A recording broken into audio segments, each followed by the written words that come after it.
Hey everybody, and welcome to the very first episode of TechTalk, the new show on this channel. Because let's be honest, doing all those hectic Let's Plays and playthroughs where I need to be efficient and fast so you guys don't get angry at me, I don't get enough time to talk, right? I can't talk about game mechanics, I can't rant, certainly can't rant, and I can't highlight the awesome comments you guys do on my videos. So I thought, why not pull all that stuff out, leave those Let's Plays pure, and make a show out of it. And this is what Tech Talk is gonna be. I'm gonna pick a game mechanic each week, talk about it, sometimes even support my claims with evidence. Then I'm gonna pick a topic, can be game related, can be related to life, can be personal sometimes, that I rant a little bit about. And most importantly, I'm gonna pick out a comment of the week, each week, highlight it, and just give it the credit it deserves, because you guys really did some awesome comments on these videos, and comments that helped me out, comments that pointed out mistakes, or that just provided general information about the game that I'm playing, and they should be rewarded. And this is the only way I can do it, so I'll do it that way. And before we get into the meat of the show, so to speak, I want to share a little quote that really sums up why I'm doing this YouTube stuff. And it's from John Lennon, and it says, "Time you enjoy wasting was not wasted."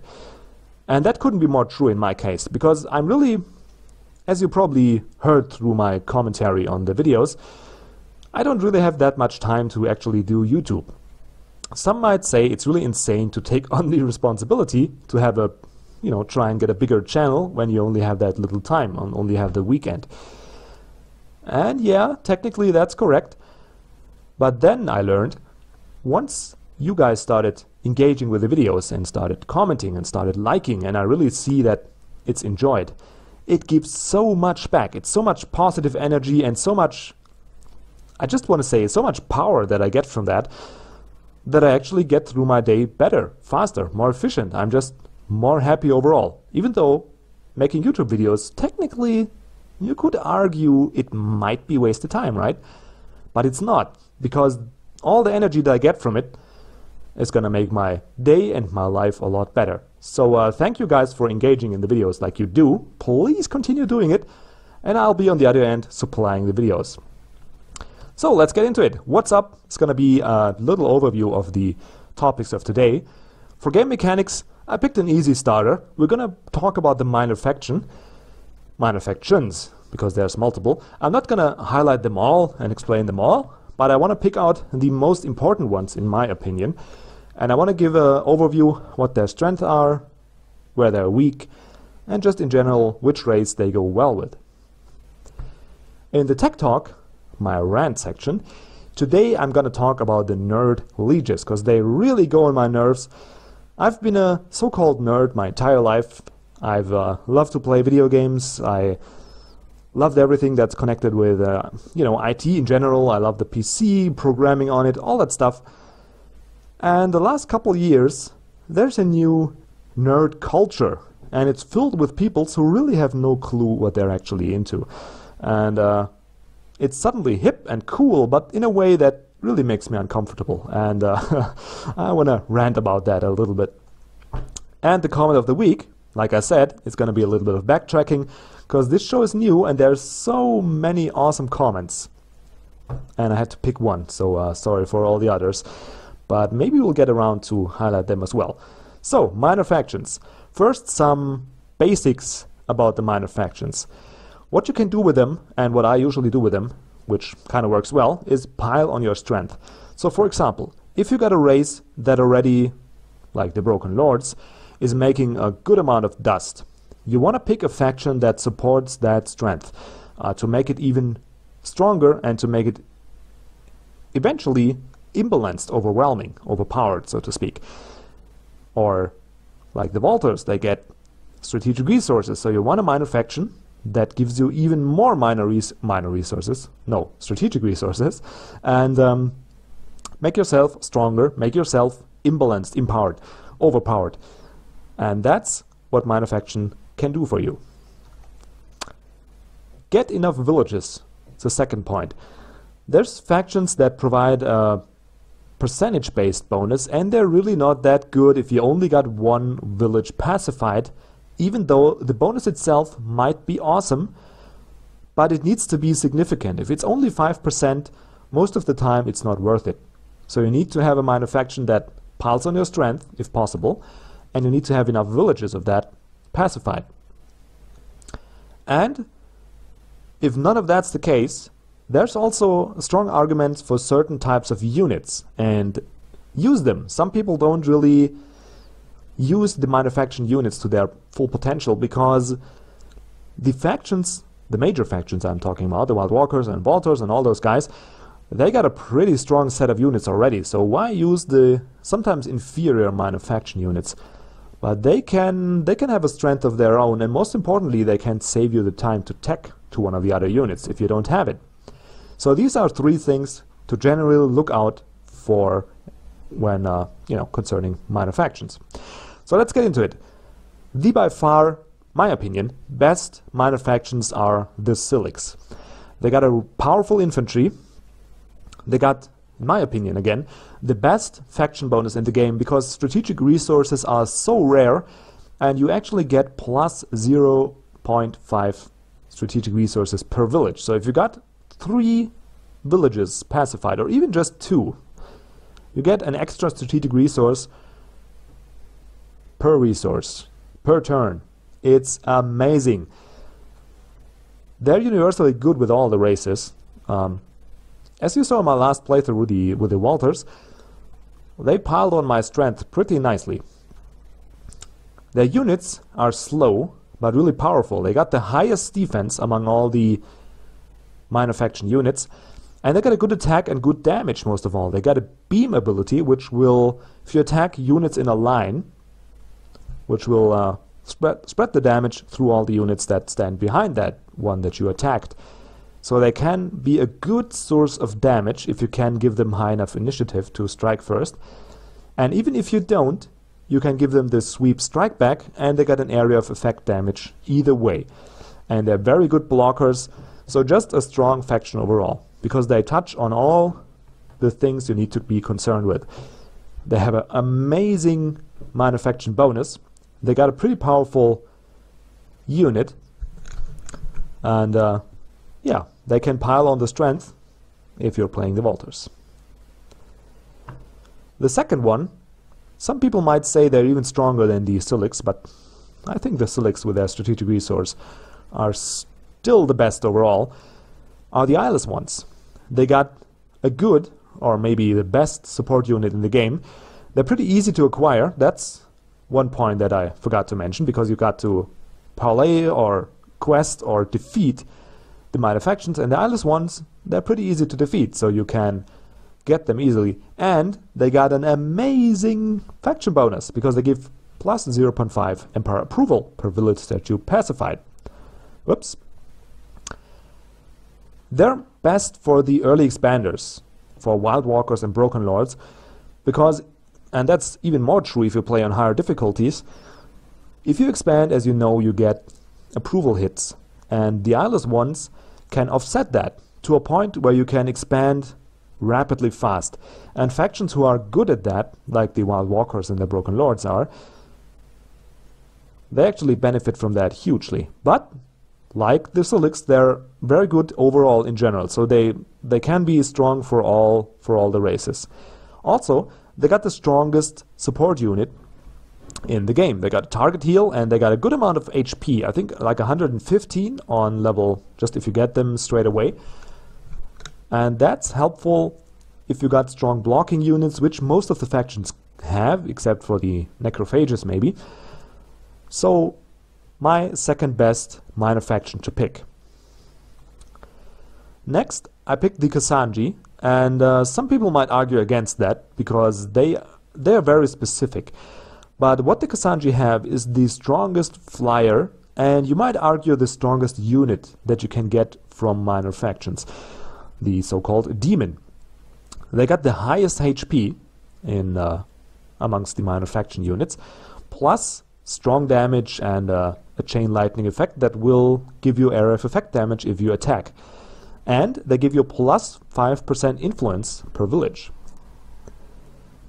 Now for the cultists, this faction is an absolute must have. If you can get the Cassandra, even if it's just 2 villages, it's just gonna be amazing, because the cultists, they need influence for assimilating smaller villages or minor faction villages, and the Cassandra provide an influence bonus, so there's instant obvious synergy there.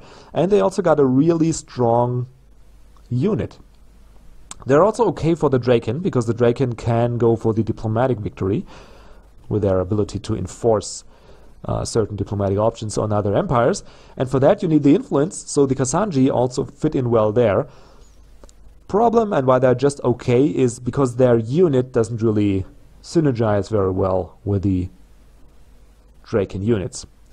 Again, it's the strongest flying unit, and it got the most HP among the minor factions. So the Cassandra, if you don't have any other decent faction in range, they're worth picking even just for their unit, because the Demon is a really strong fighter unit. And they can go well with for example, the Wild Walkers. You can use it as blocker and skip the tech for your faction blocker. You can just use the Cassandra, you can use the Demons, and they're going to be a nice thick meat shield and can dish out decent damage as well. So a real strong faction to pick. Next are the Galdrias, which I'm not sure if they used to be only for Foundation Pack buyers. I think they're in the game regularly now, but correct me if I'm wrong there. Anyway, they got the strongest cavalry in the game, and they're focused on dealing damage, pure and simple.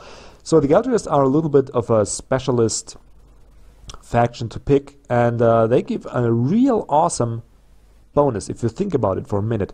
They give plus 5% per pacified village, plus 5% damage. That might be useful to know what kind of 5%. So it's plus 5% damage per village. So that doesn't sound like it's just a unit stat, it's not that great. But if you watch my Let's Play with the Walters, you can see what high damage actually could do for you. Because damage dealt essentially can become damage avoided, because you kill the enemy units fast enough so they can't attack you back. It's hard when you're dead, right? So the Galdrias, if you get like 3 villages from them, even 2 might be worth it, because 10% damage is nothing to sneeze at. They can be a real strong pick. So they're best picked for aggressive play and for ranged armies, because ranged armies have that opportunity to focus fire down the enemy damage source, and that way you can win fights even though you might be in an inferior position. And again, the best demonstration for that is going to be my Walters playthrough. I'm not sure which episode, but once I start the war against the Arden Mages in there, you're going to see just that happen.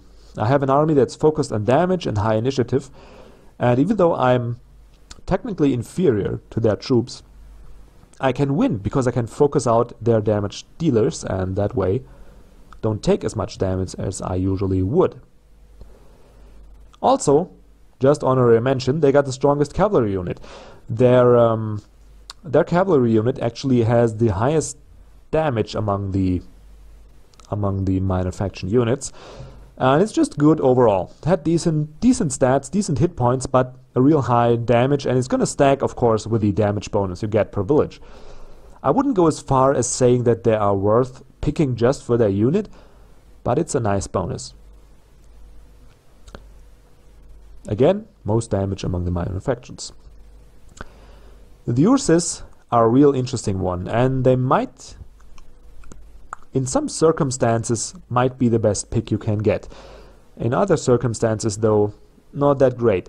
And that's because of their unique bonus, plus 5% building production cost reduction per village.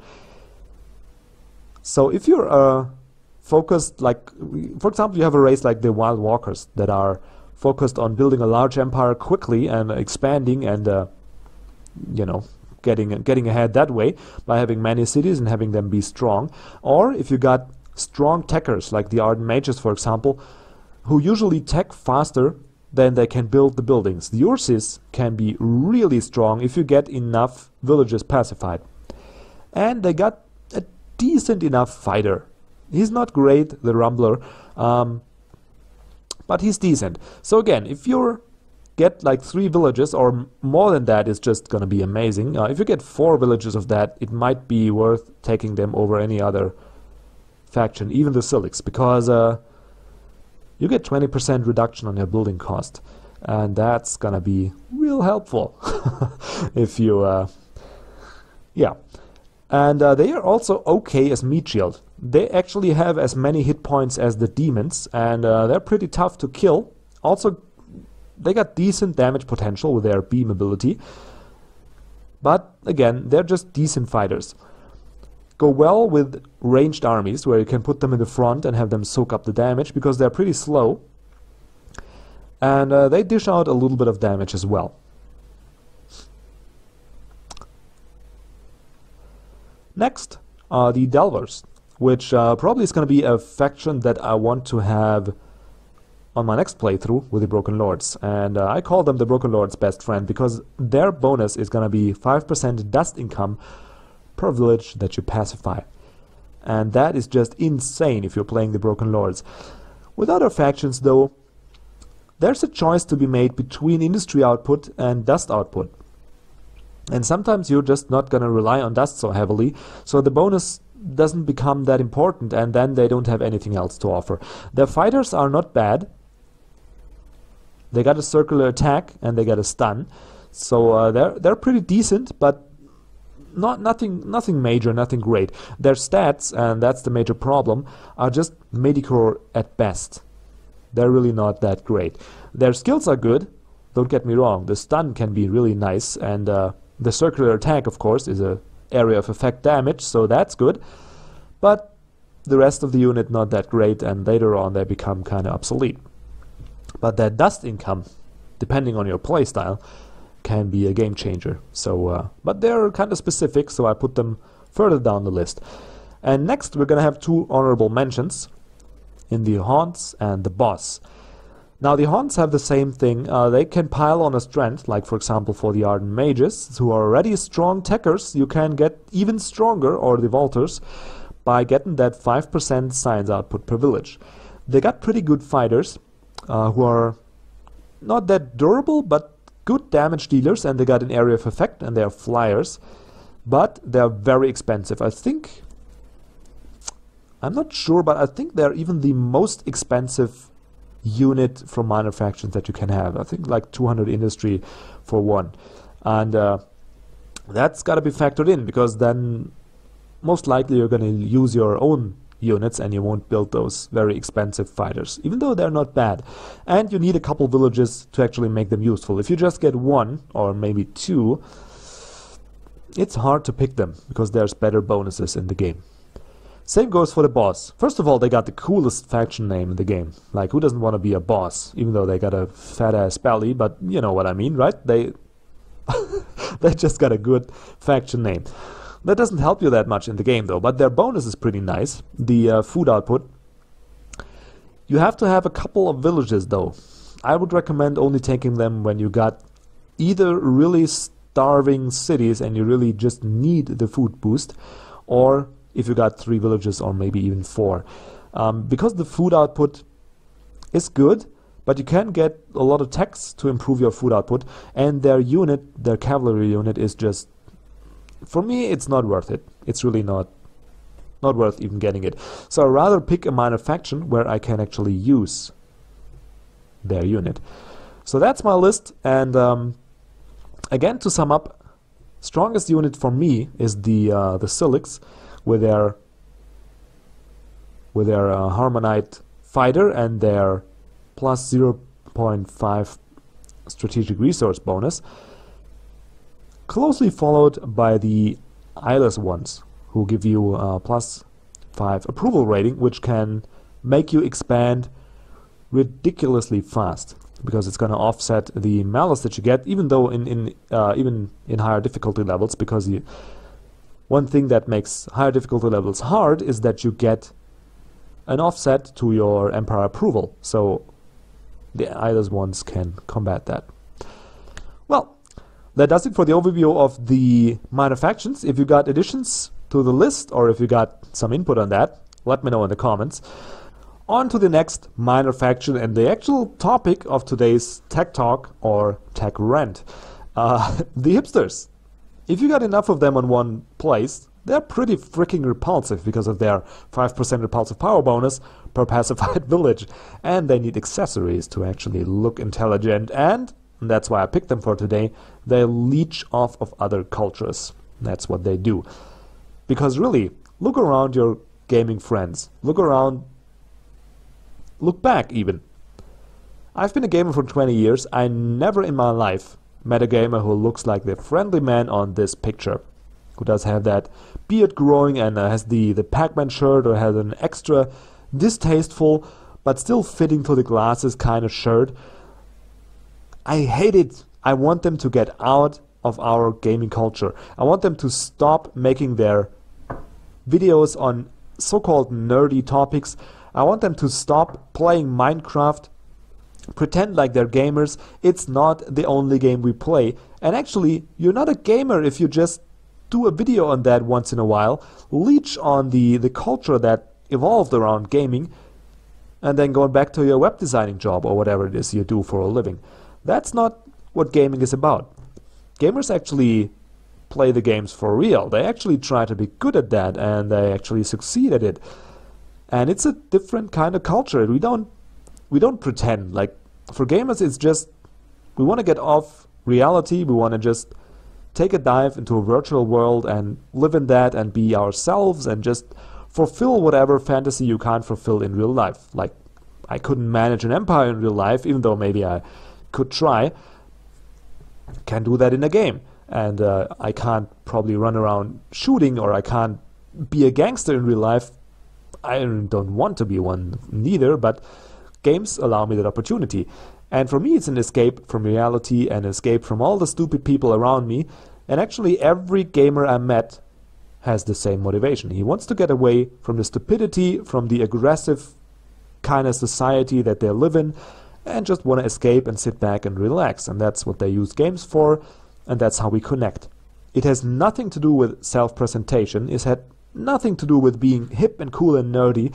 We didn't wear Pac-Man shirts ever. Like, that's not a gaming thing usually. Gamers actually come in all sizes and shapes. I've met doctors who play games. Seriously, they really do. They just play shooters mostly, or sometimes they even play Minecraft. Okay, they do that. But they do it. They play games. And it's not because they want to be hip or cool or part of something. It's just because they enjoy the game.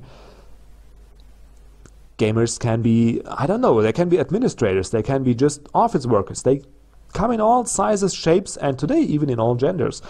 And it's a special kind of community. And they built so much. I remember I've been a gamer all my life, and when you look back, there was a time where you couldn't even say that. Like, if you say you're playing computer games, people look at you like, yeah, but did you have a girlfriend yet? You know, do you eat spaghetti all the time? You deal with stuff like that, and you can really see they're repulsed, kind of. They don't really accept it. They don't see what it's about. And we've come from that to having a World Series of Gaming, and then to having the prize tournaments, and to have a real... We're not where South Korea is in terms of gaming, but we've come pretty far. There's people who live off of making commentary for games. There's people who live off of being professional in their games, and they are really amazingly good at what they do. And we have our own little society, and I love it that way. I want it to be that way, and I want those hipster types out of it. They don't provide anything. They just make goofy YouTube videos who have nothing to do with real gaming. They don't take the games they play seriously.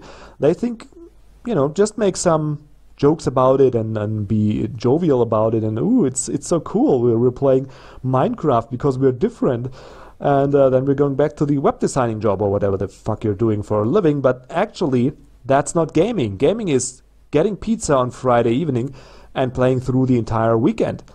Gaming is sitting on the bus and talking to your friend about the game you played, coming to school, continue talking about that, spending the math class drawing out plans how you're going to manage your Master of Orion empire, and then get home and finally put all those awesome ideas into practice. That is gaming. Really getting into it. Really having, letting the immersion happen. And those hipsters, they don't do that. And they represent, because they're very extroverted and they're very vocal about what they do, and they kind of started to represent gamers as a society or as a community. And that's not us. That is not true. We don't play it to be cool. We play it because it's fun, because we want to escape reality. So I got a message for those guys. Please go away from gaming. Nobody needs you. Make videos about web design. Make videos about whatever cool artsy thing it is you're doing, or about how to cut your beard. Don't play Minecraft, please. Don't play World of Warcraft once every 3 weeks and tell everybody you're a gamer. You're ruining the fun of being a gamer, and you're ruining the fun of being a nerd. So that's my rant for today. Now let's get to a little more, satisfying topic, and that's the comment of the week. And the user of the week, I'm going to highlight pianistamoeba, because he made an awesome comment when I was about to start my series as the Sheredyn, because he was the one to actually request me playing on Eyeless. And then he started trying that himself, and he made a comment where he gave tips on overall Sheredyn strategy and how to actually approach the early game, how to play them.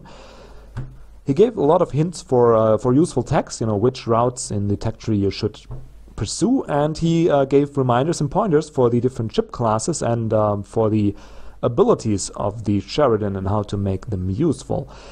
So here it is, an official big thank you. I thank you in a comment as well, but a big thank you for this awesome comment to pianistamoeba, or pianist. I'm sorry if I butcher the names, guys. It's gonna happen frequently, so sorry, but thank you. Sorry, but thank you. That's, I guess, the message. And I'm gonna link the comment below the video. And for all of you who want to actually get into playing higher difficulty levels, or are just new to Endless Space and want to try the Sheredyn as a race, just read through that comment and you get a good general idea on how to play them, what to look out for. It's not, it's everything is in there. You really did a very great job. Can you say composing that comment? I guess you can, because he's a pianistamoeba, right? So again, thanks for doing that, man. And that does it for this first episode of Tech Talk. I hope you enjoyed it, and this show is meant for you guys to interact with it and to give me feedback and to actually tell me what you want to hear about next week, because we're going to do that every Sunday if I can stick to the schedule. And yeah, I'm relying on your feedback, and I'm really eager to learn about what you think about the rant, about the mechanics, and also about the comment of the week. I'm TecToss. Thanks for watching and listening, and I'll see you around for the next episode of Tech Talks next Sunday. Till then, have a great day. See you around. Goodbye.